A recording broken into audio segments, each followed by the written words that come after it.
Hi, I'm Dr. Beh Csection, a practicing obstetrician and gynecologist at Thomson Medical Center. All right, I'm glad to see all of you here. And we have received many questions from many readers. And due to the time constraint, we picked 5 of the most interesting and relevant questions to answer. Question number 1. My first child was born via C-section. I would like to know if there's a possibility to have a normal delivery for my second child. And up to how many times can one give birth via C-section safely? The answer is yes. After one C-section, you can try a normal vaginal delivery after that for your second pregnancy. This is commonly called VBAC, stands for vaginal birth after C-section. All right. The overall success rate is about 60 to 70%, as reported in many studies worldwide.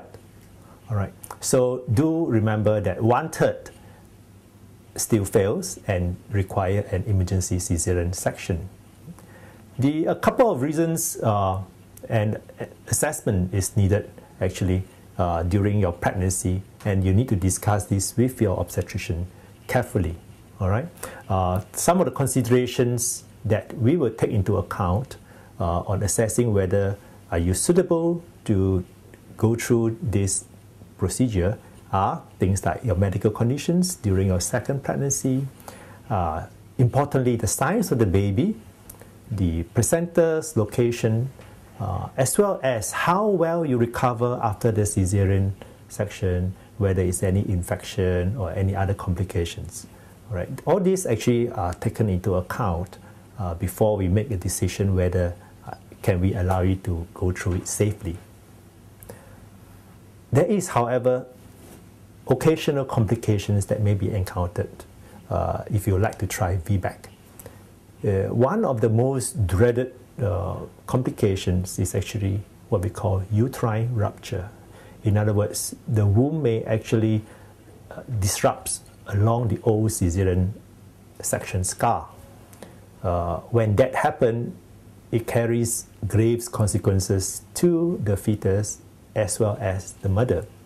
So this is one risk that you may need to be fully aware of, and do discuss it very carefully with your obstetrician before you make a decision to proceed.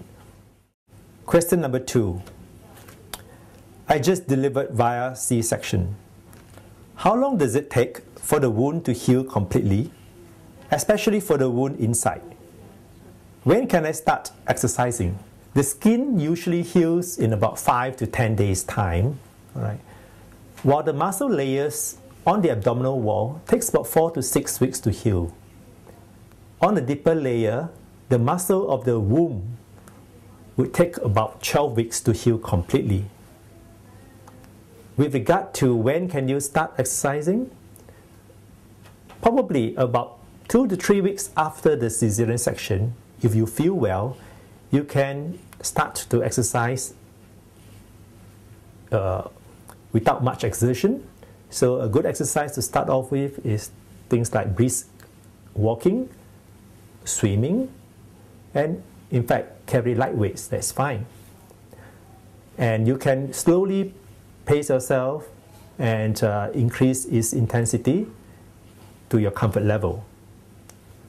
Usually, exercises that involve your core muscles, for example sit-ups, things like that, should be delayed up to about 8 weeks to 12 weeks after the surgery. This is to allow the muscles to heal nicely before you put any undue pressure on it. Question number 3. How soon is it safe to get pregnant again after my C-section? The womb usually heals almost completely by about 3 to 4 months after the C-section. So theoretically, you can start to try again after that. However, it perhaps makes sense under normal circumstances to give yourself about a year so that you have time to recharge in a way In other words, to allow your body to prepare itself for the next pregnancy, and also allow you some parenting time and some time to spend with your newborn. Question number 4. Dear Dr. Beh, I'd like to know how to strengthen my child's immunity. What can I do to help prevent illness and infections? Some common sense approach is important. For example, basic hygiene in your home environment, observation of hygiene practices when you handle the child, avoidance of crowded places, as well as not to come into close contact with people with diseases that is easily transmissible, for example, flu. Breastfeeding is something that is important too for the child because of the transfer of the antibodies from the mother, as well as the transfer of the beneficial microorganisms from the mom called probiotics through the breast milk to the baby. It is crucial, especially during the first 6 months of the child's life. And it has been well documented that it does reduce the incidence of the child catching diseases like diarrhea or respiratory illnesses. Breast milk is something very important to the child as far as the nutrition is considered as well. And nutrition is something important for the build-up of the immune system of the child. And so try to breastfeed your little one as long as you can. Question number 5. I have 2 children, one by natural delivery and one by C-section. My elder child was born naturally and seems to be less allergic than my child born by C-section.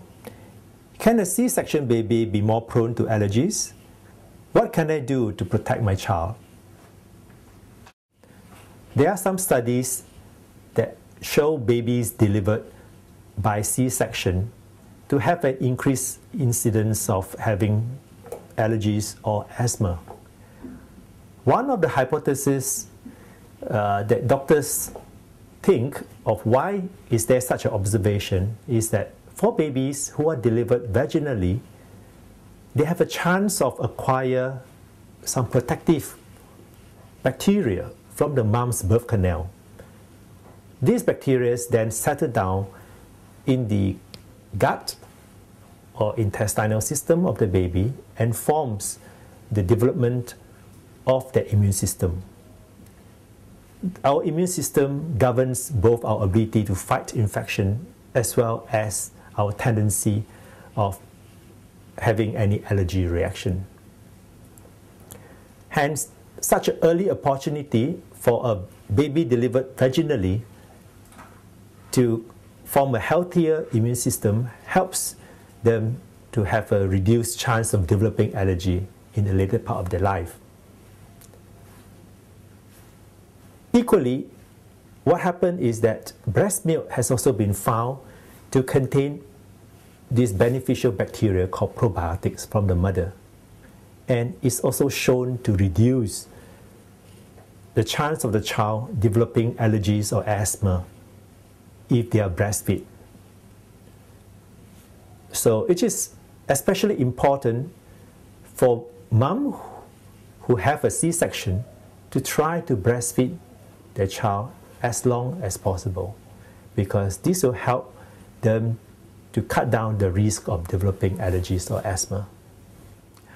With all these beneficial effects of breast milk in mind, I strongly encourage all mothers to at least breastfeed their child for 6 months and as long as possible. Thank you.